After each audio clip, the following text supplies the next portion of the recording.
Hola, buenas tardes a todos. Bueno, ya estamos transmitiendo y por supuesto se está grabando la mesa, así que les doy la bienvenida primero en mi rol de moderador de esta mesa, por supuesto, y de anfitrión, siendo el secretario del Departamento Atlántico Sur del Instituto de Relaciones Internacionales, y a partir del mismo, por supuesto, darle la bienvenida a todos los que nos están acompañando en esta mesa de expositores. Veo a un amigo de la casa, Rafael, que nos está acompañando desde Brasil. Así que Rafa, más que bienvenido. Rafael, también te veo que está Rafael Gaspari. Hay dos Rafael, hay un Rafael en Brasil y otro en Argentina, así que vamos a aprovechar la oportunidad. Bueno, lo veo a Marce, también la veo a Victoria Corda, Vanessa, Carlos y Lucrecia Guerrero. A partir de esto, ya tenemos a los tres expositores que van a estar acompañándonos. Bueno, tanto Rafael como Vanessa van a hacerlo en conjunto, tengo entendido. ¿Puede ser así, Rafael Gaspari? Voy a estar exponiendo yo en esta oportunidad. Vanessa va a estar presente, Perfecto, por supuesto, en caso que perfecto. ella quiera intervenir, pero voy a estar haciendo yo. ¿eh? Me parece fabuloso. Bueno, a partir de esto es un gusto poder darle la bienvenida a los tres expositores. En realidad son cuatro, pero bueno, va a estar participando uno como expositor principal en la figura de Rafael Gaspari, y a todos los que nos están acompañando en la mesa, que hoy está abriendo nuestras 15ª jornadas federales y en este caso internacionales con la presencia de Rafael desde Brasil, de investigación sobre la cuestión Malvinas, en la cual, bueno, estamos transitando también nuestro 10º aniversario como Red Federal de Investigación sobre Malvinas. Y bueno, contamos con la presencia de todos ustedes, en este caso a través de la virtualidad, y por supuesto el día de mañana con la presencialidad de muchos integrantes de la red y por supuesto amigos que se van a sumar, a partir de lo cual, bueno, oficialmente estamos abriendo nuestras 15ª jornadas. Dicho esto, como nos hizo referencia el secretario del Instituto de Relaciones Internacionales, Juan Rial, tenemos un horario prefijado, a lo cual les voy a pedir a los expositores que se ciñan a la cuestión del tiempo, en un total de 20 minutos por expositor, a lo cual después daremos paso a un tiempo prefijado de preguntas. Por supuesto, también a aquellos que quieran participar con preguntas, también les pedimos que circunscriban el espacio de preguntas a una pregunta puntual y no a un desarrollo. Para eso siempre, como decimos, está el espacio de las exposiciones.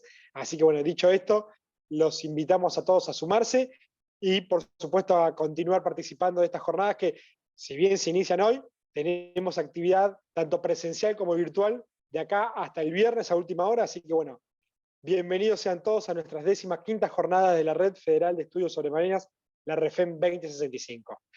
En esta mesa, la cual hemos denominado abordajes multidimensionales de Malvinas, en función de lo que podemos llegar a identificar como la conmemoración de los 40 años del conflicto del año 82, nos van a estar acompañando Rafael Gaspari y Vanessa Cosia, ambos siendo institucionalizadamente de la UBA, y a partir de eso también los vamos a identificar también. Yo lo tengo a Rafael como integrante de la UNL y de la UNR, a partir de lo cual también no queremos dejar de nombrarlo, a Rafael Fernández Vieira, integrante del Instituto de Relaciones Internacionales del Departamento del Atlántico Sur, pero también siendo coordinador de la REFEM 2065 desde Brasil, y a María Victoria Córdoba, quien es estudiante de la Universidad Ciudad de La Plata en la Facultad de Ciencias Jurídicas y Sociales. Así que, dicho esto, Rafael, Vanessa y Victoria, por supuesto, más que bienvenidos.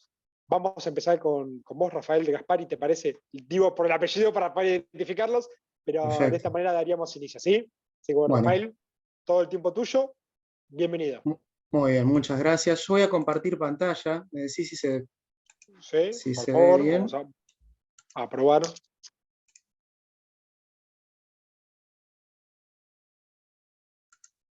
¿Sí? Yo en ¿Se este caso la ve? estoy viendo. Muy bien. Yo, si querés, podés ponerla como presentación. Ahí está. Ah, impecable. Perfecto. Bueno, agradeciendo a vos, Federico, a los organizadores, organizadoras, al Congreso de la Universidad Nacional de La Plata, a la REFEM, por esta posibilidad de poder participar, de poder dar este pequeño aporte de ese trabajo que hemos hecho con Vanessa, quien les habla. Bueno, en esto de la multidimensionalidad, ¿no? En este caso, referente a las construcciones noticiosas del trabajo migrante en las Islas Malvinas, un tema que tiene cada vez más importancia, el tema del trabajo migrante en nuestras queridas islas en los últimos años. Nuestra idea fue en el trabajo la de identificar de qué forma se representó el mundo del trabajo migrante en las islas, a partir de un análisis de las representaciones mediáticas construidas por la prensa isleña y prensa extranjera. En este caso, lo que hicimos fue analizar un conjunto de noticias publicadas por el único diario de tirada en las islas desde 1979 a la fecha. Ha habido otros antes, el Falkland Island Times, Falkland Island Monthly Review, pero en los últimos años, del 79, el Penguin News, también el Mercopress, que es un diario digital con una mirada isleña, los intereses pro-británicos, pro-coloniales, digamos, de las islas, y con una mirada puesta también en las noticias que ocurren, la interpretación de los hechos que ocurren en Sudamérica, y un diario británico, que en este caso que tomamos fue el The Guardian, ¿no? El periodo de análisis de fines de 2015 a 2018, octubre, noviembre de 2015 a 2018, ¿por qué? Porque allí es donde se comienza a advertir con mucha asiduidad lo que tiene que ver con la preocupación, ya vamos a ver a partir de lo que es el censo de 2012, preocupación por lo que tiene que ver con la falta de mano de obra, con el trabajo migrante, el envejecimiento poblacional, y hasta el 2018 porque allí es donde se comienza a terminar de dar las reformas migratorias, que ahora vamos a ver, con el proceso migratorio. Como línea conceptual, entender a los medios masivos como actores sociales, actores políticos que juegan un rol fundamental a la hora de definir cómo se percibe el mundo y las problemáticas que acaecen, e incidir fundamentalmente en la construcción de los temas que circulan, en este caso como puede ser el trabajo migrante, ¿no? Siguiendo a Stuart Hall, considerar a la cultura como un campo en disputa, nada está definido, los significados sociales están en batallas permanentes, se conquistan, se pierden de acuerdo al momento histórico, y siguiendo a Genot también la idea de que la producción y circulación de los discursos mediáticos va configurando la hegemonía de lo que se puede y lo que se debe decir, lo que se puede y lo que se debe pensar en cada coyuntura, siempre teniendo en cuenta la temática de la que se habla, la situación, los actores. ¿Qué fue lo que hicimos? Bueno, abordando desde una perspectiva cualitativa, analizar, digamos, los sentidos sociales que se ponen en circulación, en este caso sobre el trabajo migrante en las Islas Malvinas. Utilizamos los buscadores digitales de estos periódicos que mencionamos, buscando palabras claves, no solo en los títulos, sino también en las volantas, en las bajadas, en el cuerpo de las noticias durante estos casi 3 años de análisis, o analizados, y para ordenar y sistematizar ese análisis, focalizar en 2 puntos centrales. Cómo se representó el sujeto migrante, el trabajador migrante, y cuál fue el espacio que se le dio a sus historias, si se le dio lugar a sus voces o no. En cuanto al contexto, tenemos cambios, sabemos, jurídicos, políticos, económicos muy importantes en las islas desde el final de lo que se cumple 40 años del conflicto bélico, ¿no? Sabemos de la constitución de las islas en el 85, de la ley de nacionalidad británica para los isleños, pero fundamentalmente en lo económico, lo que tiene que ver con llevar adelante las recomendaciones de informe Shackleton de 1976, a partir del 83, por ejemplo, la creación del fomento económico de las islas, la implementación de la zona de la Falkland Interim Conservation Zone, que es de allí donde se obtuvieron la mayor cantidad de regalías por la venta de licencias para la explotación pesquera, la explotación petrolera, las inversiones, y algo que se ve mucho también en las noticias, que tiene que ver con el exponencial desarrollo del turismo, ¿no? Hay un interesante, en lo que ya tiene que ver con la cuestión poblacional, trabajo de Peretti y Barisco de 2017, que da cuenta de que, como acá está puesto en el Power, ¿no? Esto del aumento, por ejemplo, en 30 años de 1.315 personas, solo 281 nacidas en las islas, 413 provenientes del Reino Unido, y el restante 47% ya proveniente de otros países del mundo, ¿no? Con lo cual se ve ya reflejado en lo que tiene que ver con la importancia de las personas que provienen de otros lugares, ¿no? Como decía, hay una alerta muy importante para el gobierno isleño y que se refleja en la prensa, que tiene que ver con el censo 2012. Un aumento mínimo de un 1% en la capital, un decrecimiento de 3,3% en lo que llaman ellos del camp, la zona rural, y de allí que surge la necesidad de reformas que la prensa presiona también para ello. Tiene que ver con el Island Plan 2014-2018. Reformar el mercado, digamos, la política migratoria, ¿no? ¿Para qué? Para abordar el problema laboral, garantizar que el sistema migratorio sea atractivo para los trabajadores extranjeros, y entonces lo que se hizo fue reformar básicamente en 3 documentos que tienen que ver con permisos de visitante, permisos de trabajo y residencia permanente, todo lo que era el esquema laboral de las islas, y sobre todo para quienes quisieran acceder a los trabajos en el archipiélago.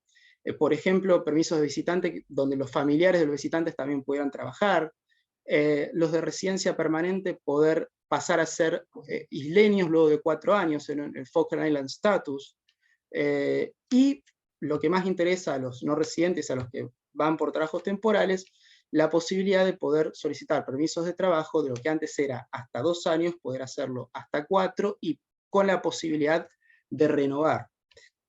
Esas reformas ya comienzan a tener algún reflejo, por ejemplo, en el censo 2016.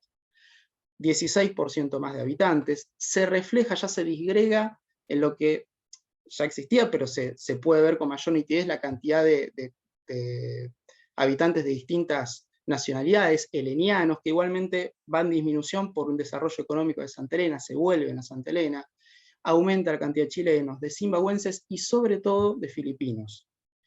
Y un dato interesante, muy importante en lo que tiene que ver con el trabajo temporal, es que aumenta un 65% la cantidad de poseedores de permiso de trabajo temporal respecto a 2012, un aumento en esos 4 años de un 65%.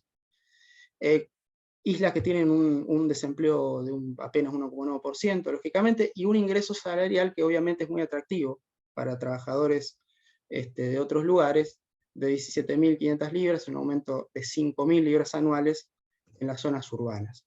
Entonces, con este contexto, en esta suerte de situación económica, poblacional, es que tenemos que analizar estas noticias y estos 2 puntos de los que estábamos hablando, ¿no? La construcción de un nosotros isleño y un otro extranjero se puede ver en las noticias. Se resalta esta oposición, haciendo hincapié en el perjuicio que supuestamente tendrían los trabajadores isleños si se otorgara a los migrantes los mismos derechos que tienen ellos, la estabilidad en el empleo, las seguridades, los buenos sueldos. Por ejemplo, Penguin News, 30 de octubre de 2015.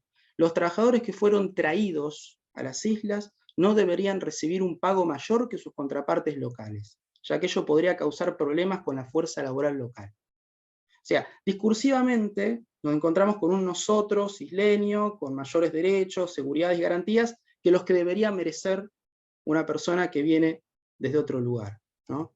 Entonces, hay como suele ocurrir en otras partes del mundo, por supuesto, un discurso de peligro asociado a los migrantes y a los derechos que se ponen en peligro para los locales también. Ahora bien, esta mirada que coloca al extranjero como alguien que viene a ocupar un lugar, a sacar un lugar, se articula también en la prensa con la necesidad de incentivar la migración. Porque, claro, falta gente para el trabajo, para que no siga decreciendo la población, es decir, demográficamente y no solo laboralmente, y por tanto también hay un pedido de adaptación a la población local en la prensa para abrirse a otras culturas y, bueno, tener incluso habla de sacrificar esto de perder parte de su supuesta, bueno, así lo mencionan, pureza anglosajona, ¿no? Por ejemplo, Mercopress. Textual. Para lograr este reto mayúsculo de cambio y de adaptación, los lugareños deben estar dispuestos a hacer algunos sacrificios, pues su vida comunitaria pasará a formar parte del pasado y la cultura de tinte anglosajón será permeada por otras formas de ver el mundo. O sea, hay una advertencia y hay un pedido de la propia prensa de interés isleño para con sus habitantes, ¿no? Al mismo tiempo, se puede observar una guetificación de los trabajadores migrantes. Esto es literalmente marcarle los límites de sus espacios. La pérdida de decisión de dónde y o cómo quieren vivir en las islas, ¿no? Por caso, estarán localizados en la isla este como oeste de las Malvinas, según se los necesite, y también se les puede alojar en los campamentos de ruta si así se considera preciso. O el otro caso, por ejemplo, 3 años después, el inmueble, alojamiento para los trabajadores migrantes, tras concluir su cometido de establecimiento dormitorio, debe poder ser transformado en un hotel. Es decir, se los puede trasladar como se quiera, como se los necesite, vivirán allí, luego eso será un hotel, después verán qué hacen, ¿no? Es decir, aparecen, siguiendo a Vázquez en esto, como sujetos silenciosos, dóciles, manipulables, que se pueden trasladar, en realidad no trasladar, sino incluso pueden ser trasladados, ¿no? Se los puede alojar en los campamentos de ruta, ¿no? O sea, esforzados, ellos van a hacer lo que se les diga, una cosa así, una interpretación posible, ¿no? Ahora bien, el otro punto es qué lugar se le da a estos sujetos dóciles, a estos sujetos trasladables, a sus experiencias, ¿no? Y en la mayoría de las noticias que pudimos analizar, son números, forman parte de las estadísticas, cantidades de mano de obra para solucionar estos problemas que se habían reflejado sobre todo en el censo 2012, y bueno, suelen ser hablados por otras voces, ¿no? Por ejemplo, hay muchas noticias que hemos visto, muchas, donde se dice, bueno, 26 trabajadores filipinos contratados por la Falkland Island Company vienen a construir carreteras. Así, un número, ¿no? El número, la nacionalidad, y ya, ¿no? Ahí, por ejemplo, el Penguin News refleja lo que es la importancia de la comunidad filipina, y en este sentido, estos sectores que no suelen tener voz propia en la prensa, hay una excepción que encontramos en el día del festejo de la independencia de Filipinas, en 2018, particularmente el 22 de junio, donde Penguin News lanza una nota de espacio a algunas de sus historias, pero siempre apelando a la emocionalidad a través de la narrativización, de la anécdota, ¿no? Allí aparecen, desde la voz del periodista en principio, que se apropia de la voz del migrante, los motivos de la llegada de las islas de estos trabajadores, ¿no? Siempre enfatizando en lo económico, la seguridad, la eficiencia del proceso migratorio, por estas reformas que había hablado anteriormente, ¿no? Por ejemplo, un escape de la pobreza fue lo que llevó a Noel a venir a las islas. El ritmo de vida relajado y seguro es un factor para Lía y para los demás también, ¿no? Habla de los ingresos. A Iliana se enteró de las islas a través de su madre, que ya vivía en las islas y la animó a venir. La velocidad del proceso la tomó por sorpresa, esto es lo que decíamos, ¿no? También de darle importancia a la supuesta eficacia del nuevo proceso migratorio, ¿no? Sí, se relatan pero historias desde el punto de vista emotivo, emocional, el caso particular, ¿no? Pero desconociendo qué pasa a nivel macro y a nivel estructural de esto que es un proceso social, ¿no? Ahora bien, en esa misma nota encontramos posteriormente las voces en primera persona, pero ilustrando la percepción del momento en que se instalaron, ¿no? En términos de extrañeza, de esfuerzo, de la supervivencia, ¿no? Por ejemplo, ayudamos a nuestras familias, les enviamos dinero, mantenemos vínculos con ellos, somos personas esforzadas, flexibles, podemos comunicarnos, ¿no? Tener agallas para poder sobrevivir aquí, de lo contrario te terminará yendo, somos un pueblo de voluntad fuerte, sabemos cómo sobrevivir. Es decir, hablando de la experiencia personal, el caso particular, la anécdota, ¿no? Esto en el caso de los filipinos que fueron entrevistados, ¿no? Pero una versión reduccionista, esquemática, no aparece el conflicto, no aparece la historia, la política, es un sujeto encapsulado, es decir, de Vázquez, ¿no? Entonces, intentando haber sido también lo más breve posible, se pudo ver en el análisis que se hizo de estos casi 3 años de noticias, efectivamente una oposición entre un otro extranjero frente a nosotros los isleños, como un discurso de peligro respecto al migrante, que infunde temor, que puede enturbiar nuestra pureza isleña, al mismo tiempo esto teniendo que hacer balance con la necesidad de que aparezcan migrantes para cubrir los puestos de trabajo. Ahora bien, no hay lugar para visibilizar los conflictos, los procesos de organización, como son sus vivencias en ese sentido, a nivel macro y estructural, ¿no? Más bien se pone énfasis en todo caso en la supuesta eficiencia, la solidez, la rapidez, la aparente conflictualidad del nuevo proceso migratorio.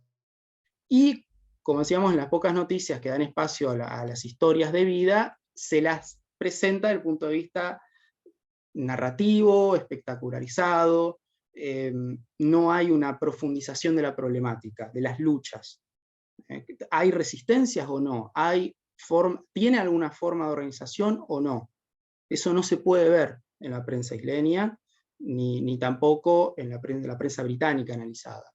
Entonces, lo que se privilegia es más bien la postura hegemónica. Esto que decíamos de Alleno, ¿no? La hegemonía de lo decible y de lo pensable. ¿Y qué es lo hegemónico en este caso? La posición del gobierno isleño, ¿no? Y de las empresas, no solo de la Fokker Island Company, de todas las empresas que están instaladas en las islas y que necesitaban mano de obra. Hay mucha contratación de parte del gobierno isleño, hay muchas noticias tenían que ver con la contratación, sobre todo a través de lo que ahora no quise profundizar en ello, pero lo que tiene que ver con los agency workers, es decir, los trabajadores de agencia, que son contratados como tercerizados. De ahí esas noticias que hablaba de esto de 26 filipinos, un ejemplo que recuerdo ahora, pero así hay un montón, vienen a las islas a trabajar en las carreteras, en aquello que iba a ser luego un hotel, por ejemplo. Es decir, la posición de lo que necesita el gobierno y las empresas, pero la mirada, las vivencias en cuanto a estructura, lucha, resistencia de los y las trabajadoras, trabajadores y trabajadoras migrantes, temporales, tienen en la prensa analizada poca o casi nulo espacio de cobertura. Bueno, espero haber sido lo más breve posible y haber podido explicar de mejor manera. Agradezco la atención y bueno, acá están los correos a disposición, tanto lo que aquí pude exponer como el trabajo en su totalidad. Muchas gracias. Rafael, desde ya te agradecemos la exposición en representación también de Vanessa, y por supuesto que ahora vamos a dar paso al próximo expositor, pero te pedimos que te quedes conectado para poder hacer después el espacio para preguntas Por desde ya, supuesto. así que bueno, Sí, sí. nuevamente muchísimas gracias y felicitaciones por la ponencia. Muchas gracias. Vamos a pasar ahora a la presentación de Rafael Fernández Vieira, quien desde Brasil nos va a estar comentando, bueno, de qué viene su trabajo, su investigación. A partir de esto, Rafael, tenés el micrófono abierto. Hola, Fede, ¿me escuchás? Sí. Bueno, buenas noches a todos. Muchas gracias a Fede, a Marce por la invitación para participar de las jornadas. Me agrada mucho estar acá en este congreso, en mi casa, que es el IRI, aunque no presencialmente. Así espero estar, no de manera presencial en el próximo congreso, porque ya son dos que participo a la distancia. Y hoy yo voy a hablar sobre las relaciones de la Rafael, política. Sí, te molesto 2 segundos. Le vamos a pedir al otro Rafael que si puede dejar de compartir pantalla porque quedó conectada a su pantalla, así te podemos ver de pantalla completa.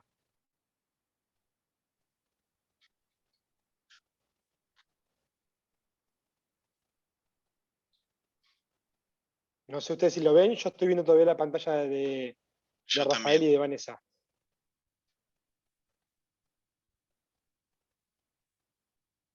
Bueno, ahora probamos a ver si le podemos desconectar, si no lo esperamos a él. Rafael, continúa tranquilo, por favor. Dale. Yo creo que vos como host podés hacerlo, Fede, pero no estoy seguro. Bueno, mi trabajo se trata de las relaciones entre Brasil y Argentina en el periodo del conflicto del 82. Su título es la cuestión Malvinas bajo la lupa del pragmatismo ecuménico y responsable y su influencia, la postura diplomática brasileña durante el conflicto del Atlántico Sur. Con base en bibliografía argentina, principalmente para construir el marco histórico del trabajo, pero también con algunas fuentes británicas que ayudan a aclarar algunos de los acontecimientos de este periodo, y principalmente con bibliografía y documentación de Brasil, de la Cancillería de Brasil y de autores de política exterior brasileña, yo construí este trabajo que todavía está en desarrollo, pero que hace una retomada desde el año 78, perdón, el año 74, que cuando hay un cambio de dirección en la política exterior brasileña hasta el 82. El pragmatismo ecuménico responsable que está en el título es el nombre de la doctrina que fue adoptada por la política exterior brasileña en el gobierno de Ernesto Geisel, que fue el cuarto general presidente, el cuarto dictador de Brasil en el periodo del 64 al 85 y que gobernó entre 74 y 79. El pragmatismo recupera ideas de la política externa independiente que fue formulada por Jânio Quadros, que fue presidente en 1961 y profundizada durante el gobierno de su sucesor, João Goulart, que fue del 61 hasta el 64, cuando sufrió el golpe cívico-militar. Y la idea de la política exterior independiente era que Brasil se posicionara en el escenario internacional sin estar automáticamente vinculado a Estados Unidos o a Unión Soviética. Era tener una posición cercana al movimiento tercermundista, pero sin hacer parte del movimiento de los países no alineados. Era una forma de tener autonomía, tener soberanía e independencia en su política exterior en un momento donde la Guerra Fría estaba en uno de sus periodos más intensos, pero que también presentaba buenas oportunidades económicas y de acuerdos de desarrollo tecnológico y social para el país. Las semillas de la PEI, de la política externa independiente, se puede decir que nacen allá en fines de los años 30, principios de los años 40, en el primer gobierno de Getúlio Vargas, que va a buscar un autonomismo en el escenario internacional, pero en aquel momento jugando entre Estados Unidos y la Alemania nazi. Eso tiene un retorno cuando vuelve Vargas al poder en el 51, en el 50, después del gobierno de Eurico Dutra, que era un general que fue elegido, pero que adoptó una postura muy alineada a las políticas de Estados Unidos. Y como el segundo gobierno Vargas y también durante el gobierno siguiente, el de Juscelino Kubitschek, Brasil empieza a adoptar nuevamente una postura más independiente en el mundo.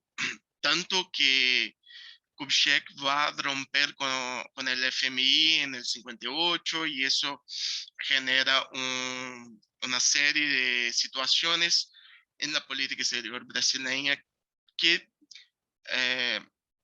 llevan al país a buscar una salida como la política exterior independiente pensada en el gobierno de Jânio Quadros.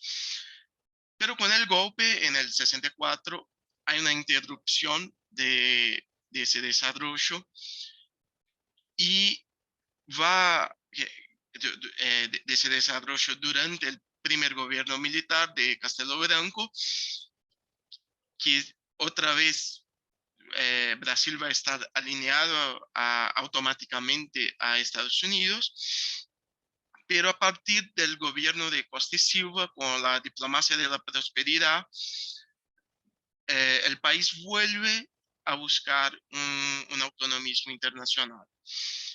Eso no va a evolucionar mucho con el gobierno siguiente de Médici, pero tiene un gran avance con Geisel, que es el momento donde Brasil va a reconocer la independencia de países africanos y asiáticos, especialmente de Angola y Mozambique, aunque estuvieron bajo la influencia del bloque socialista en aquel momento. Brasil se postula como un país capaz de hacer un puente entre el bloque occidental y el bloque socialista en la periferia del mundo. Y al mismo tiempo, Brasil empieza a acercarse a Argentina.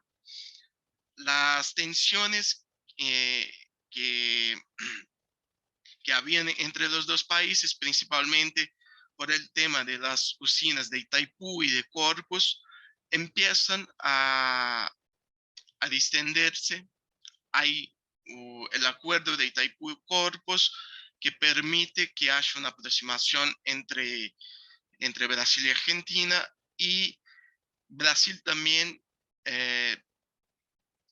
hace un esfuerzo más grande para que eso ocurra, porque pasa a entender que tiene que colaborar y buscar socios entre los países de América Latina, de África y de Asia. También es un momento en que Argentina se ve interesada en terminar con la rivalidad que existía con Brasil, porque estaba en un conflicto diplomático que casi se volvió en un conflicto armado con Chile.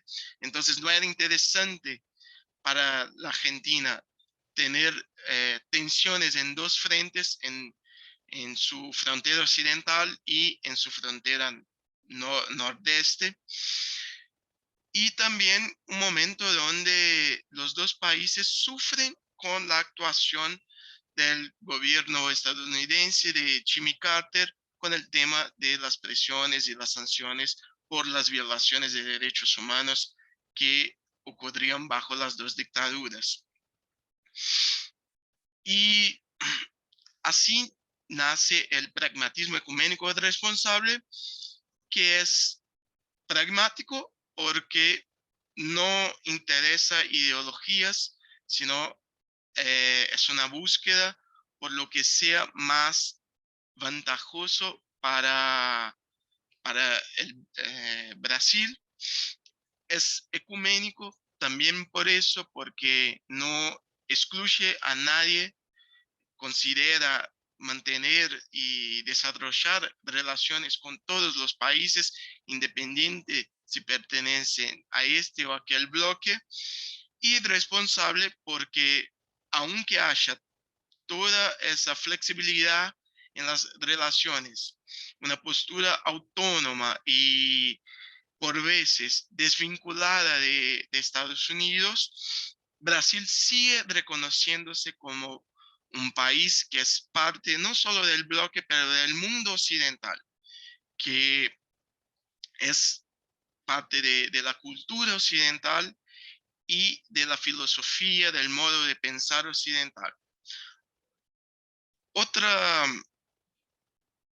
Otro ejemplo de eso es que Brasil, al distanciarse de Estados Unidos, lo que hace es buscar hacer proyectos con países de Europa Occidental y América Latina, antes de ir a buscar países que pertenecían al bloque socialista o que estaban más involucrados con el movimiento de los no alineados. Eso ocurre con el acuerdo nuclear que Brasil rompe con con Estados Unidos y firma un nuevo acuerdo para la construcción de usinas con Alemania. Pero cómo eso influencia, ¿no? En términos del conflicto del 82 o de una manera más amplia la cuestión Malvinas. Al no haber más una tensión en la frontera con Argentina, ni conflictos de intereses de gran importancia entre los dos países, Brasil entiende que es el momento de cooperar y de reforzar lo que ya hacía desde 1833, que era reconocer los derechos territoriales y de soberanía argentinos sobre las Islas Malvinas. Brasil también entiende que la presencia de potencias extranjeras en la región no le convenía, no era conveniente a ninguno de los países sudamericanos y latinoamericanos, hablando de una manera más amplia, pero principalmente no le convenía a Brasil porque en el marco de la teoría de Golbery, Couto y Silva, que fue un general y un cientista político y que también fue asesor y trabajó de diversas maneras en los gobiernos de la dictadura. Brasil tenía que buscar ser potencia, no necesariamente potencia mundial, pero una potencia regional, y para eso establecía como que zonas de importancia. Y una de estas zonas era el Atlántico Sur, ya que Golbery determinaba la costa occidental de África como la frontera oriental de Brasil y Antártida como la frontera sur de Brasil. Y en esta idea, primeramente Brasil va a ocuparse de solucionar sus cuestiones internas en la Amazonia, en el centro oeste y también en las regiones de frontera en el sur. Y de ahí viene la serie de acuerdos con Argentina. Pero cuando se llega a un punto de apaciguar estas cuestiones internas, es el momento de mirar para el Atlántico Sur. Y cuando Brasil mira al Atlántico Sur, ve a Gran Bretaña en Malvinas, y no solo en Malvinas, como en las Georgias, las Sandwich, en Santa Elena. Y siendo fiel a su historia, a su tradición diplomática, busca reforzar su apoyo a Argentina, porque la idea era construir una alianza informal entre los países de la región para que ellos fueran capaces de defenderse a sí mismos de cualquier amenaza externa, aunque no se desconsideraba la posibilidad de ayuda estadounidense en caso de una necesidad, pero que tuvieron esa capacidad de un accionar conjunto en defensa de sus intereses y de sus soberanías, de sus territorios. Entonces, siguiendo esta línea de pensamiento, Brasil va acercándose a Argentina, y cuando hay cambio de gobierno en Brasil también existe un momento que quizás se pueda clasificar como diplomacia presidencial, ya que João Figueiredo, el último general presidente que sucede a Geisel y que es un heredero de Geisel, da continuidad al pragmatismo ecuménico y responsable en su política exterior, y también era muy cercano a Gautieri.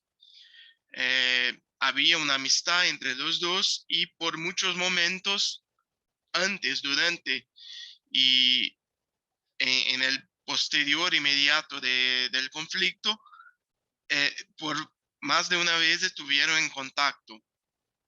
Gautier inclusive intentaba hacer presión para que la participación de Brasil durante el conflicto fuera más activa, no fuera tan neutral, pero Figueiredo, más por sus asesores que por él mismo, frenaba un poco esas investidas de Gautieri.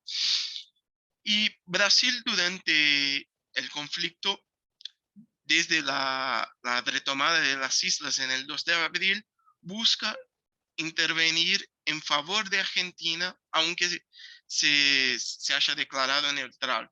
Actúa más o menos como una segunda línea de frente en relación a lo que hizo Perú.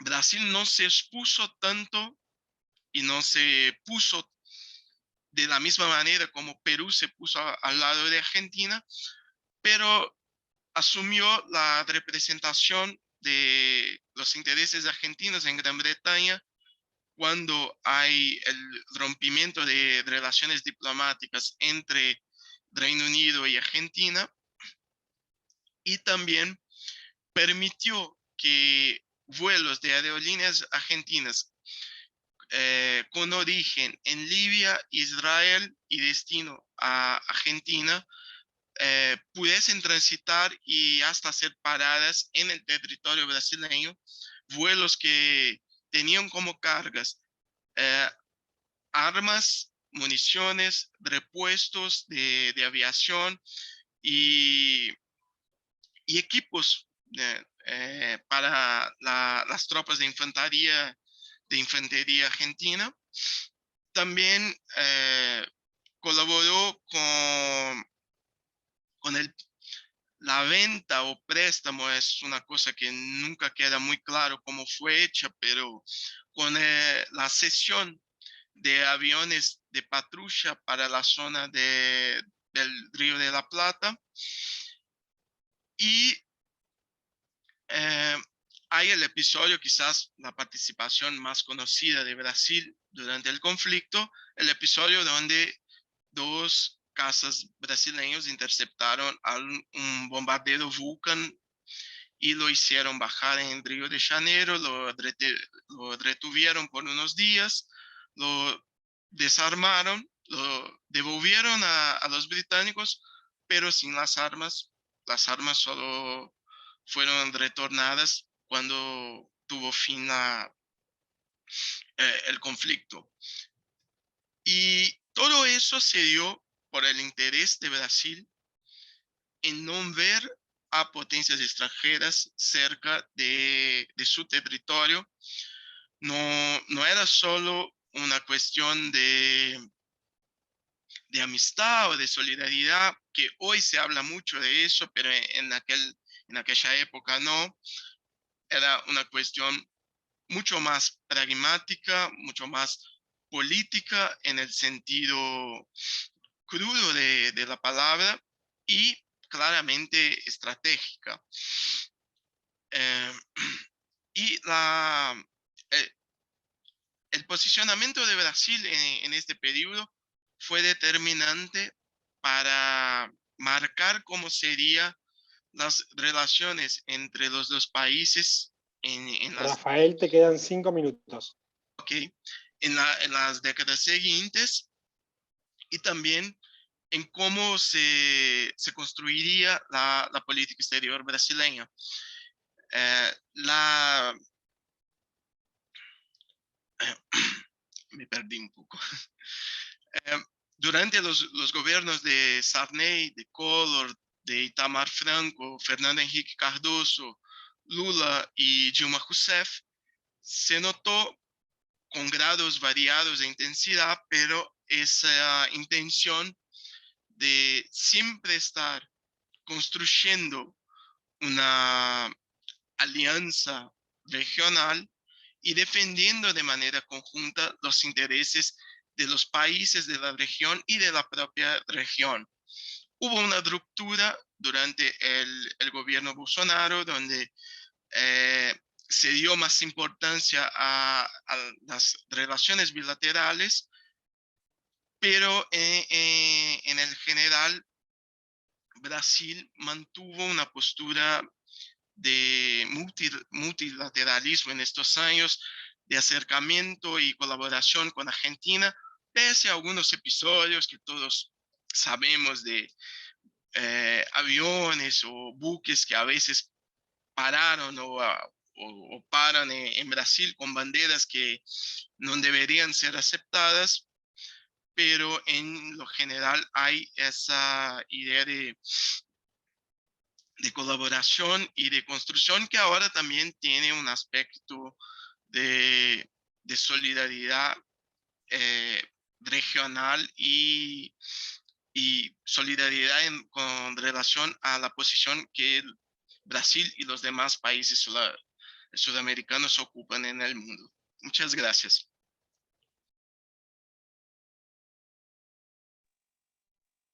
Rafael, ya agradecemos primero tu compromiso y tu participación y por supuesto el profesionalismo para saber redondear en el momento exacto. Así que gracias, Rafa, desde ya. Bueno, le vamos a dar la palabra ahora a María Victoria Corda, quien va a ser la última expositora de esta mesa, para así después darle el espacio para las preguntas correspondientes. Así que, Victoria, todo tuyo. Bueno, muy bien, muchas gracias. Yo voy a iniciar preguntándome cuál es el interés del Reino Unido por las Islas Malvinas, si se encuentran a 12.955 kilómetros de distancia, y si su valor se circunscribe a la apropiación territorial. Estas un poco fueron las preguntas que me impulsaron a investigar la cuestión Malvinas. Si uno agarras un mapa, podría ubicar a las islas en el sudeste de la Argentina, ubicándolas también en el Océano Atlántico sudoccidental, que pertenecen a la plataforma continental argentina. Ocupan entonces un lugar estratégico en términos geopolíticos porque se encuentran frente al Estrecho de Magallanes, al pasaje Drake y al Canal de Beagle, lo que le da una intercomunicación entre el Océano Atlántico y Pacífico. A su vez, las islas son un puente hacia la Antártida porque se posicionan como un punto de proyección hacia ellas. El Ministerio de Desarrollo y Ambiente argentino las describe a las islas por sus singularidades geológicas, la existencia y la diversidad de especies en cuanto a la flora y la fauna, y por sobre todo por su gran acceso al agua. Y este gran es en el sentido literal del término, ya que el 80% de la reserva de agua dulce mundial se encuentra en la zona. Es por eso que la región marítima no solo es en cuanto a su magnitud, sino también por su riqueza en materia pesquera y por su diversidad en cuanto a los peces y las especies que se encuentran allí. En materia de petróleo, las estimaciones que se hacen oficialmente por los británicos estiman la existencia de 60 millones de barriles de petróleo, y en este sentido me parece como importante no perderse como en un número abstracto, y por eso utilizo la idea de Daniel González Maglio, que es un investigador del CONICET, que él propone plantear una analogía entre esta numerología y él hace una comparación con Vaca Muerta y la estimación que se hace en materia de petróleo tanto de las Islas Malvinas como de las islas del Atlántico Sur, las que se denominan Sandwich y Georgias del Sur, multiplica la cantidad que se encuentra en Vaca Muerta por 10. Esto yo creo que visto así pone de relevancia cuál es la importancia económica del petróleo allí, y que mismo los isleños ya han empezado a aprovechar, tanto es así que en 2008 han licitado 19 áreas y han a su vez otorgado licencias para explotación offshore a distintas compañías de petróleo.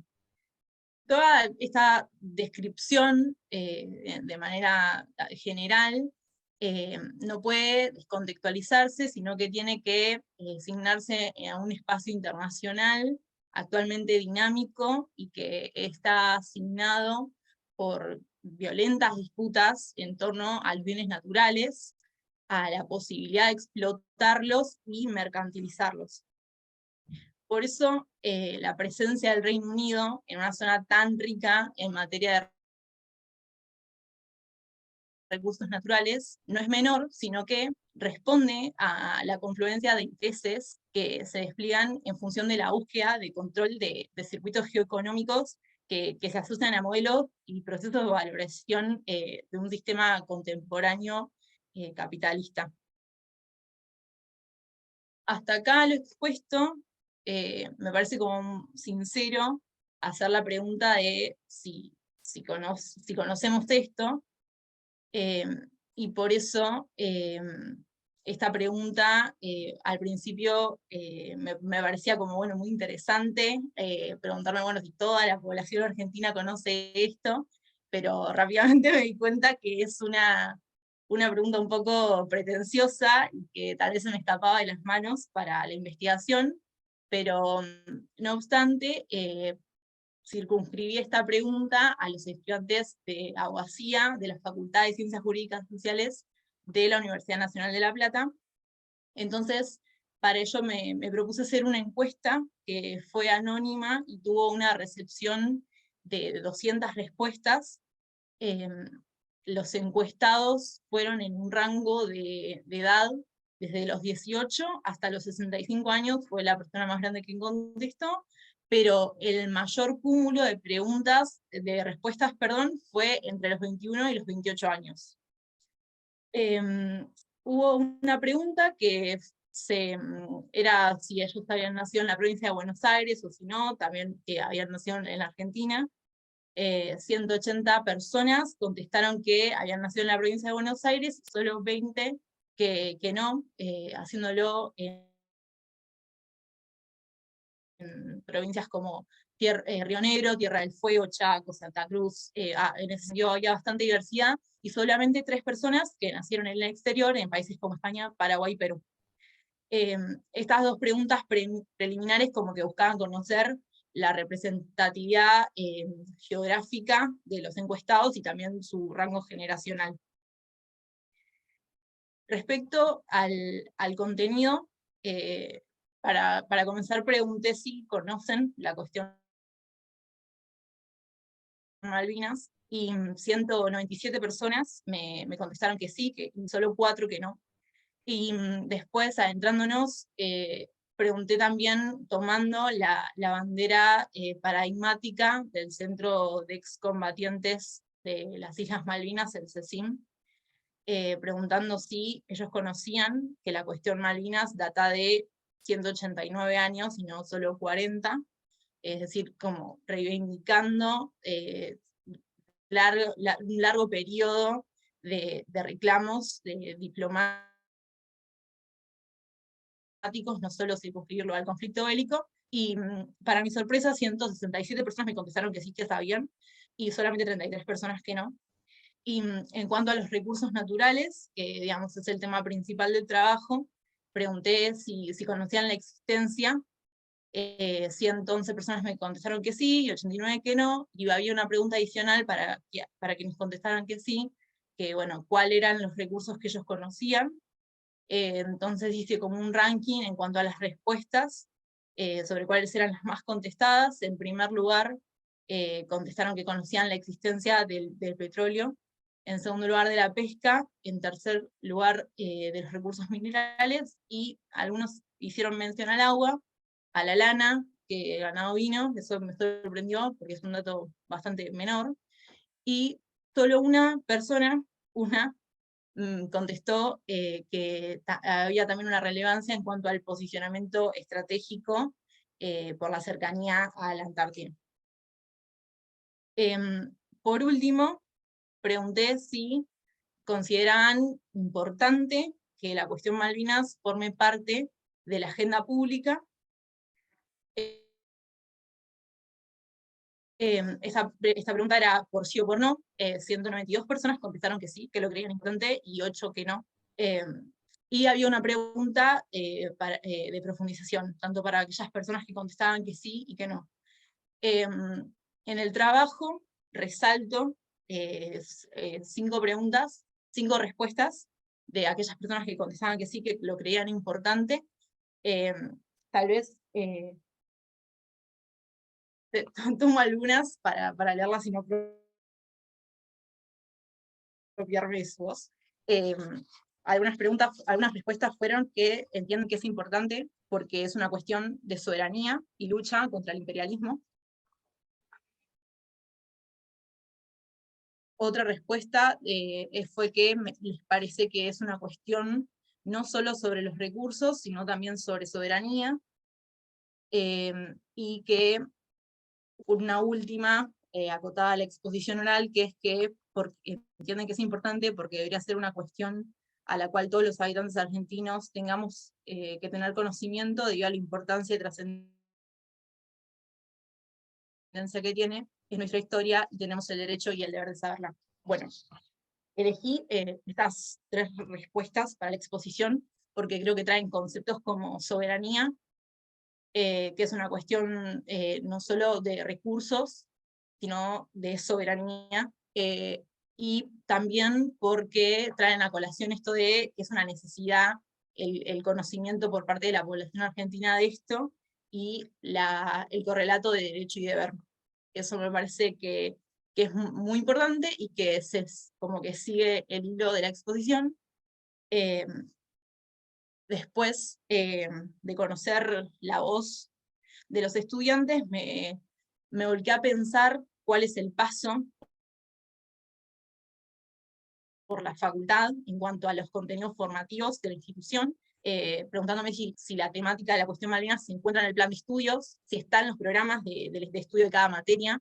En el trabajo hago una como breve aclaración, que es que el plan de estudios de la facultad en 2011 se planteó la necesidad de reforma, porque los abogados se venían formando con un plan de estudios del siglo anterior.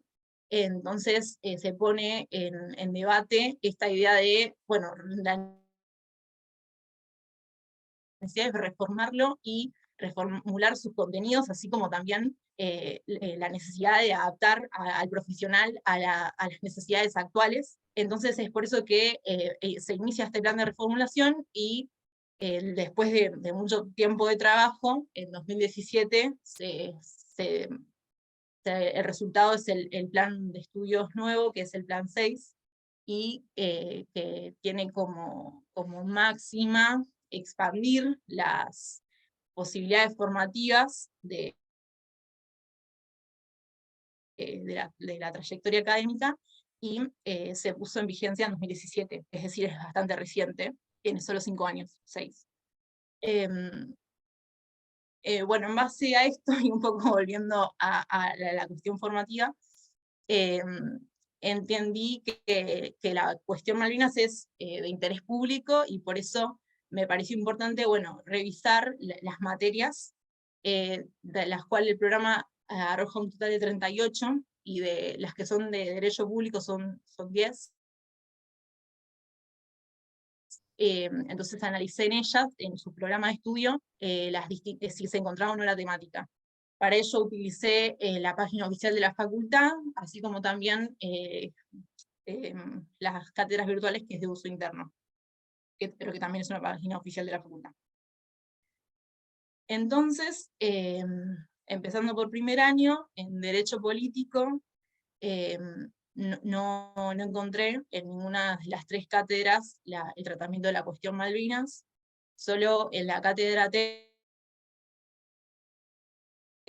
como para ser positivos, hay una mención en la bibliografía general a un texto que habla de la desmalvinización. Luego, en segundo año, tanto en Derecho Constitucional como en Derechos Humanos, la temática no es abordada ni mencionada. Luego, en tercer año, en Derecho Público Provincial y Municipal tampoco lo encontré, pero sí en la materia de Derecho Internacional Público, lo que me resultó bastante positivo, ya que se conforma la materia por 3 cátedras, y las 3 en su programa de estudios abordan la cuestión Malvinas.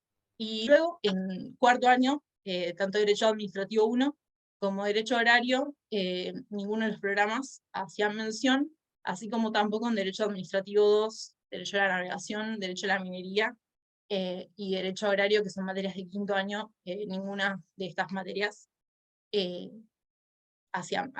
trata la temática.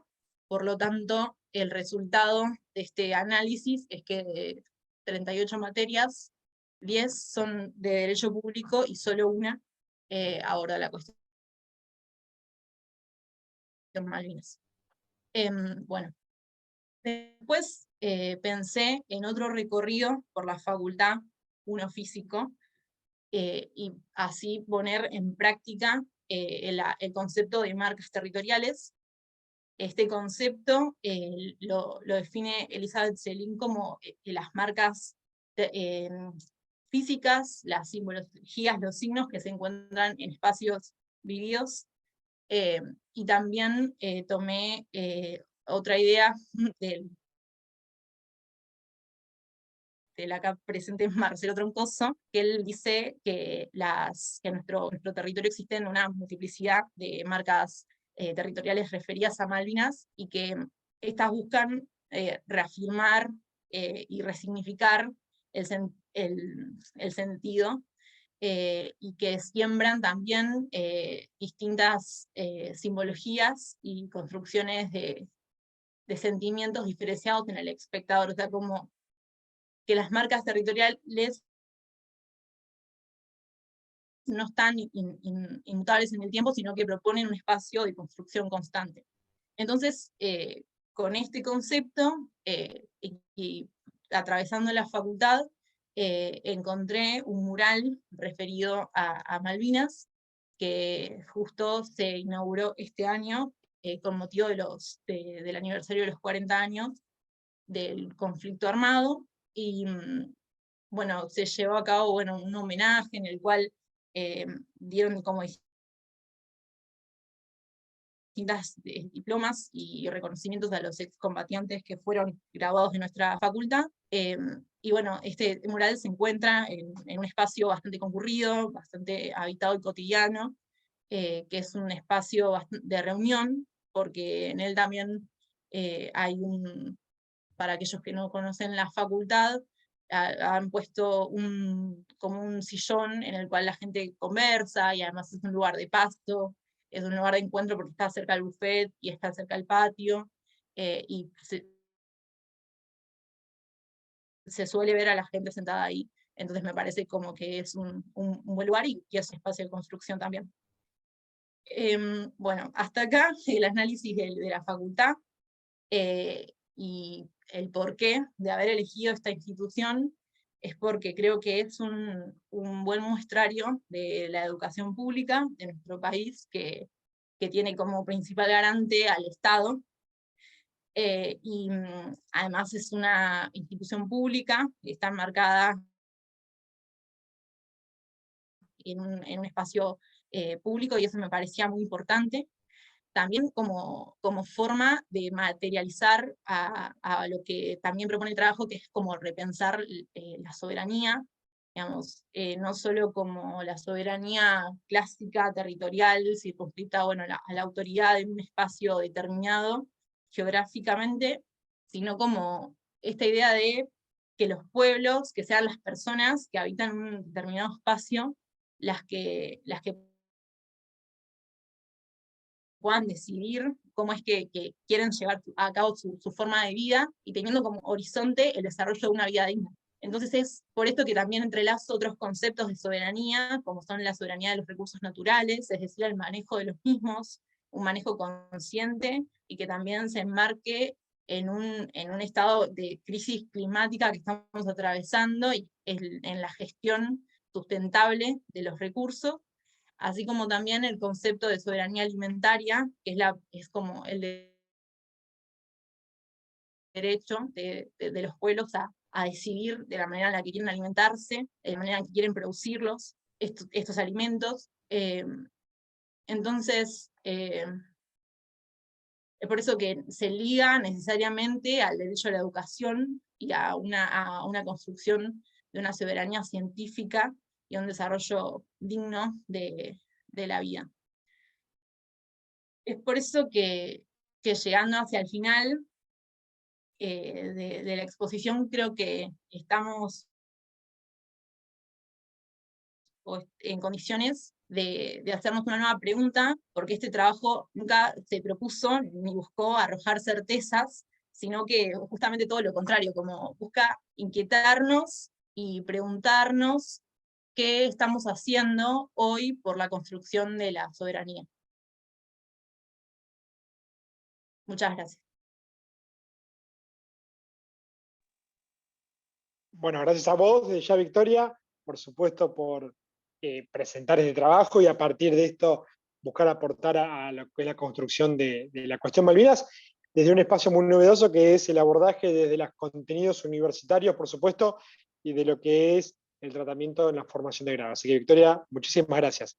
Bueno, a partir de esto vamos a dar el espacio para que los que quieran tener participación a través de alguna pregunta, por supuesto se sientan a gusto y desde ya agradecerles a todos por la participación, así que bueno, los micrófonos abiertos desde ya.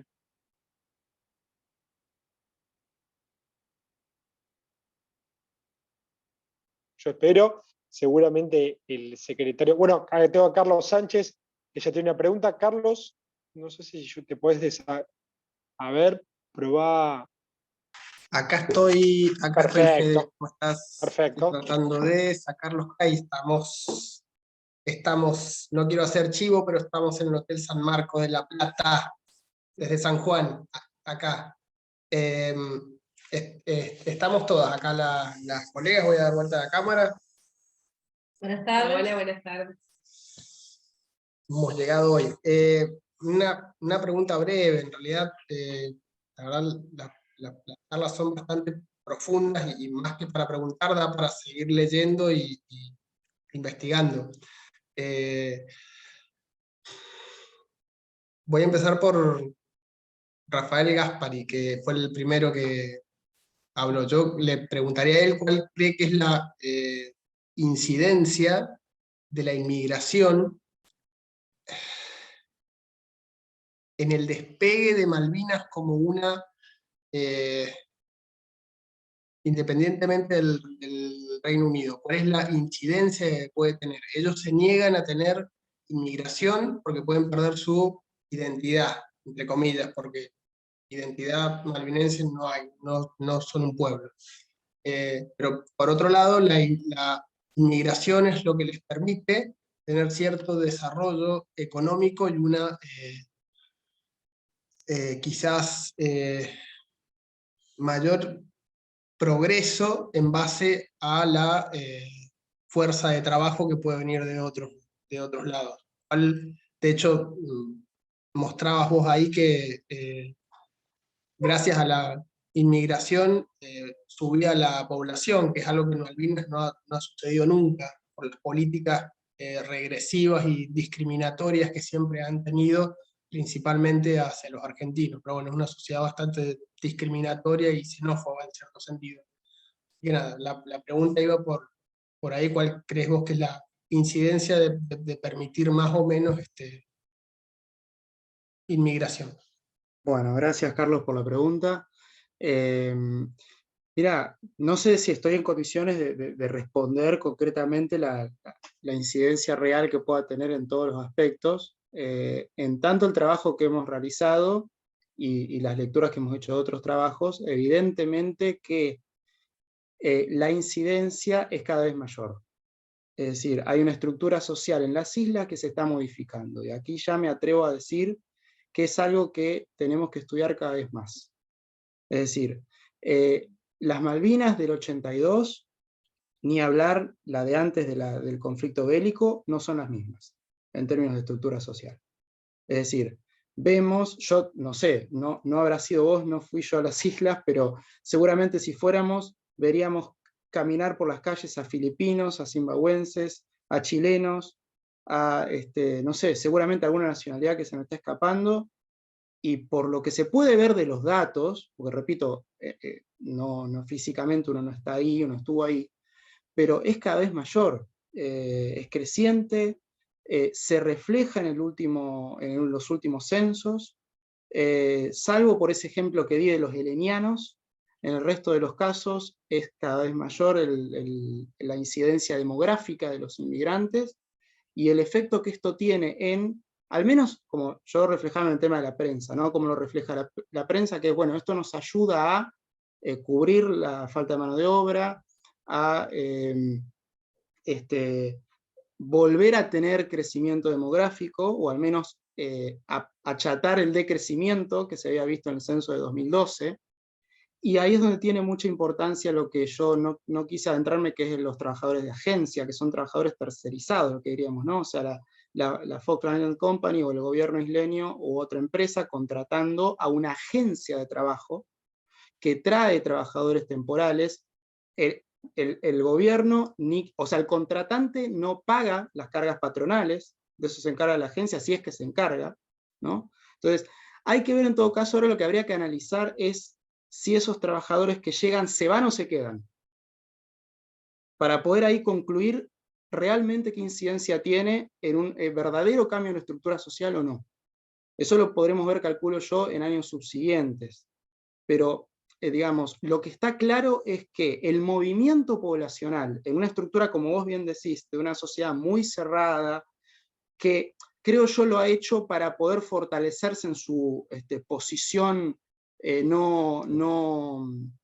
digamos, sin el derecho de tenerla, ¿no? De ser un pueblo autónomo, de esto, ¿no? O sea, es decir, ha tenido que cerrarse para poder fortalecer su posición, y ahora se ve forzada, entre comillas, a hacerlo por la necesidad de cubrir los puestos de trabajo, ¿no? Entonces, la incidencia la vamos a ver, yo creo, todavía de acá a un par de años, un poco más. Pero, o al menos poder sacar alguna conclusión. Lo que está claro es que está cambiando. Y me parece que además, algo que viene muy bien de tu pregunta, es que es algo que vamos a tener que estudiar más. Esa pregunta que vos hiciste es algo que hay que estudiar. Espero haber respondido de alguna manera. Cualquier cosa me puedes hacer otra pregunta, ningún problema. Sí, genial. Muchísimas gracias. Muy No, amable. por favor. Carlos, si tienes otra pregunta, si no, abrimos el espacio para el resto de los participantes. No quiero acaparar, así que si hay otra pregunta lo dejo y después tomo otra vez el micrófono. Perfecto. Si alguien más quiere hacer alguna consulta, quizás el secretario de la Red Federal de Estudios sobre Malvinas quiera acotar alguna consulta, alguna pregunta. Eso se llama presión, ¿sabías, Federico? Bueno, por supuesto que sí, por supuesto que sí. Bueno, Para eso me criaron. Sí, sí, lo sé. Bueno, buenas tardes a todos y a todas. Felicito a los ambos, Rafael, a Victoria por la presentación, realmente muy interesantes, las tres. Victoria, no te voy a preguntar por marcas territoriales, porque yo sé que Federico lo está haciendo por eso, pero no lo voy a hacer, no voy a ser malo en eso. Sí, por mi rol, digamos, de geógrafo, sin desmerecer el tuyo, Rafa, que hace años que vengo llevando tu investigación, a Rafael Gaspari, me interesa mucho cómo, digamos, más allá del trabajo que realizaron con el análisis de las noticias, en el periodo 2017 era, si mal no recuerdo, 2020, algo así. 2015, fines de 2015 a 2018. Bien, perfecto. En ese periodo, bueno, donde toman cuestiones de la otredad, de la visión ese otros nosotros, y bueno, me gustó este carácter que buscaron justamente de no establecer un conflicto, porque quizás obviamente también en esto que vos estás diciendo, Rafael, de que hay que seguir estudiando, tiene que ver con, bueno, a ver qué pasa con las relaciones sociales, obviamente entre los sujetos, más teniendo en cuenta la presencia quizás de otras culturas, ¿sí? Que eso también es lo que marca algún tipo de rispidez, como lo que decía también justamente nuestro colega de San Juan, Carlos, con nada, bueno, en una sociedad tan cerrada, de ver qué cuestión pasan ahí. Sin, más allá de eso, y creo, y también coincido con vos, Rafael, que la estructura social justamente de las Islas Malvinas, de sus habitantes, de los isleños, va a empezar a modificarse, a cambiarse, ¿sí? Sobre todo teniendo en cuenta que son generaciones que se casan entre ellos mismos, bueno, y toda esa cuestión va a modificar quizás es una pregunta más de opinión personal, tanto, digamos, hacia vos como hacia Vanessa, es que, a ver, si en un futuro, a mí me interesaba quizás saber si ustedes pudieron encontrar si había algunos requisitos particulares justamente para poder, qué sé yo, en el caso de Filipinas, de que puedan acceder hacia las Islas Malvinas. ¿Es una cuestión de edad, una cuestión de profesión o no? Eso por un lado, si había, digamos, algún requisito puntual que quizás les llamó la atención cuando hicieron la investigación. Y segundo, si creen que va a existir alguna, digamos, de las actividades que hay en las islas, como el turismo, que es lo que más está entrando en boga, más allá de lo que hablaba Victoria sobre el petróleo, sobre la explotación del petróleo, en comparación justamente con Vaca Muerta, de petróleo convencional y no convencional. Si crees que en realidad, te lo hago puntual, una actividad en particular va a hacer generar mayor migración en esto de, digamos, de cambio en la estructura social justamente de las islas. No sé si me voy a entender con la pregunta. Sí, sí, sí, perfectamente. No sé si Vanessa quiere responder, si no, respondo yo, ningún problema. O por lo menos comienzo a responderte, si ya quiere intervenir, no, ningún problema. Mirá, en cuanto al... Sí, la estructura social evidentemente va a cambiar, lo demuestran estos números de los que hablamos, que son personas, además. Son personas con sus culturas, sus costumbres.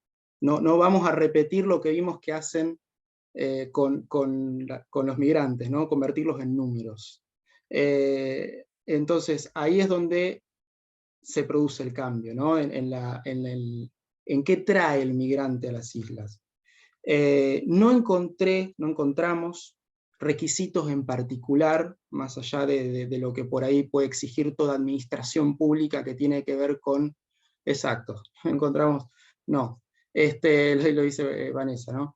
Puede exigir algún requisito respecto de cuestiones, antecedentes penales y demás, o cuestiones administrativas, y sí, y esto yo incluso en mi investigación doctoral, que tiene que ver con el Comité del Reino Unido de las Islas Malvinas, leyendo ya la prensa en lo que tiene que ver con la década del 60 y 70, ya se empieza a vislumbrar lo que todavía hoy subsiste, que es pedidos específicos de requisitos de trabajo en lo que tiene que ver con necesitamos trabajadores para esta tarea, necesitamos trabajadores para esta otra tarea. Hay como casi avisos clasificados, ¿no?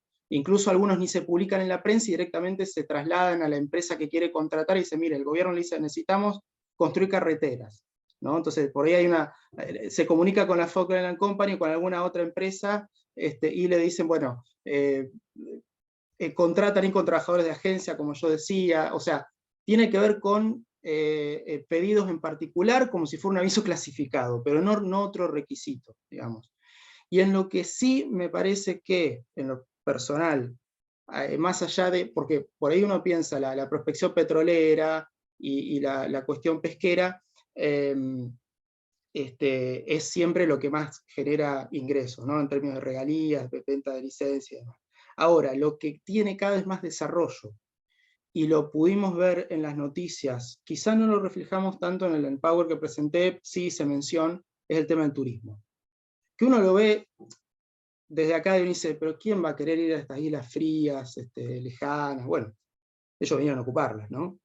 Digo, además de eso, digamos, el tema del turismo está muy desarrollado. Cruceros, antes eran cruceros de paso, ahora incluso gente va y se queda, ¿no? Y luego o pasa por el continente argentino, sigue en otro crucero, es decir, lo que se encontró a través del análisis de las noticias como de mayor desarrollo económico y de ingreso también para las islas, y ahí viene tu pregunta, que puede generar más puestos de trabajo, pero depende mucho de lo estacional. Esto ha sido muy típico de las islas. Siempre dependiendo de lo estacional es el turismo.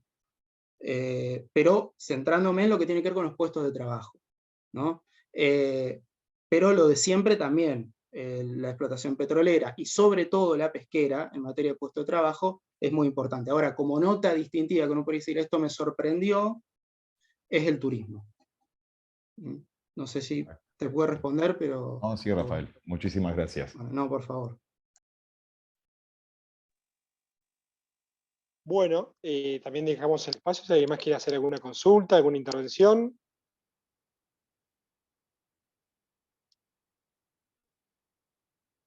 El espacio está abierto, no hay ningún problema. No sean tímidos, es el momento de aprovechar. Aprovecho, Fede, Pero por favor, si me permites. Queremos sacar todo el jugo a esto, la verdad. Estamos contentísimos. es el momento, es el momento. Para nuestro colega de Brasil, Rafael, yo te preguntaría cuál sería hoy el principal aporte que podría hacer Brasil a la consolidación de un área de seguridad en el Atlántico Sur, más concretamente, cuál es el principal aporte que podría hacer Brasil hoy a la Argentina en su lucha por la recuperación de Malvinas. Gracias por tu pregunta, Carlos. Mira, te voy a ser bien sincero. El principal aporte que Brasil puede hacer, no solo a la Argentina, sino al mundo, es reconstruir su política exterior. Es la verdad. Si no hacemos eso, no podemos hacer nada. Los últimos años fueron tiempos donde toda la tradición, la historia, la coherencia de la política exterior de Brasil, todo el esfuerzo y el trabajo que a lo largo de siglos hizo Itamaraty fue todo lo que se hizo en ese tiempo fue hecho en contramano de nuestra esencia, de la manera como siempre nos posicionamos y nos presentamos al mundo. Entonces, la primera cosa que tenemos que hacer es retomar la senda que abandonamos allá en el 2019. Haciendo eso, ahí sí se puede caminar para colaborar con la región, con Argentina en específico y de forma más específica aún en la cuestión Malvinas. Pero yo creo que acciones prácticas a corto plazo, tanto para Brasil como para Argentina, o para cualquier país de la región, que involucren de alguna manera un enfrentamiento o un frenar del accionar de un país con las capacidades tecnológicas, económicas, militares que tiene el Reino Unido hoy, es una tarea muy difícil, muy complicada, porque todos nosotros estamos en situaciones muy delicadas, muy complejas, sean por cuestiones políticas, económicas, sociales o por todas en conjunto. Pero yo creo que la salida es reforzar los foros internacionales, ¿no? Los discursos y los apoyos a la causa argentina, sea en la OEA, en la ONU, reforzar el papel del Mercosur como un actor político. Acá, yo no sé, hace casi que exactamente un año, la última vez que estuve en Argentina, no sé exactamente qué se habla en términos de integración regional allá en estos momentos, pero acá, tras los resultados electorales, el presidente elegido y otras personas hablan de no exactamente reconstruir la UNASUR, pero de reforzar el Mercosur y quizás constituir otros mecanismos de integración y colaboración regionales. Yo creo que el camino dentro de lo que podemos hacer, de nuestras capacidades en el momento actual, es puramente discursivo y de movilización de otros estados que tienen situaciones similares a las nuestras, sea por la disputa territorial que tiene Argentina, sea por el posicionamiento en el escenario global que tiene tanto Brasil como Argentina, ¿no? O por intereses políticos, económicos. Hay que buscar formar un frente amplio y que adentro de este frente se trabaje en favor de los derechos argentinos. Muchas Perfecto, gracias, Rafael. Rafael. Te agradecemos, Rafael, desde ya por la respuesta y por supuesto, Carlos, también por tu participación. Creo que de este modo llegamos al final de la mesa. Ya estamos para cerrar en esta primera mesa del primer día de los 3 días de jornada que vamos a tener de la Red Federal de Estudios sobre Malvinas, en el marco, por supuesto, lo que es el 10º aniversario de la red. Por supuesto, mañana, bien temprano, ya de manera presencial, a partir de las 9 de la mañana, los esperamos a todos en lo que es el aula 2 del 5º piso del Instituto de Relaciones Internacionales, donde vamos a tener una mesa sobre escenarios de Malvinas, del pasado y del presente, y por supuesto, a partir de ahí, todo lo que van a ser las mesas del día de mañana, tanto referidas al plan proyecto humanitario, referidas a lo que es un escenario de regreso a la Asamblea General de Naciones Unidas, que eso va a ser una sesión especial a cargo del doctor Luciano Pesano. Después la presentación de un dossier especial de investigación a 40 años de la guerra, y por supuesto lo que va a ser las actividades del día viernes, con la frutilla del postre, que es la coronación de los premios del tercer premio Bruno Boloña a la investigación internacional de la cuestión Malvinas. Así que los espero a todos, los invito nuevamente, y por supuesto no me puedo olvidar, el día viernes a la mañana tenemos una actividad especial, que va a ser una recorrida por la Plaza Malvinas Argentinas de la Ciudad de La Plata, con un trabajo de campo sobre marcas territoriales, así que los invitamos a todos para que se sumen. Eso va a ser una tarea por fuera del Congreso del Instituto, pero por supuesto que va a ser abierta para todos los participantes. Así que bueno, les agradezco nuevamente la presencia a todos, y desde ya los invito a sumarse a todas las actividades de la REFEM y en el marco del Congreso del Instituto de Relaciones Internacionales. Así que un saludo grande a todos, buenas noches para todos y nos vemos mañana. Hasta mañana. Buenas noches. Hasta mañana. Mañana. Buenas noches, gracias.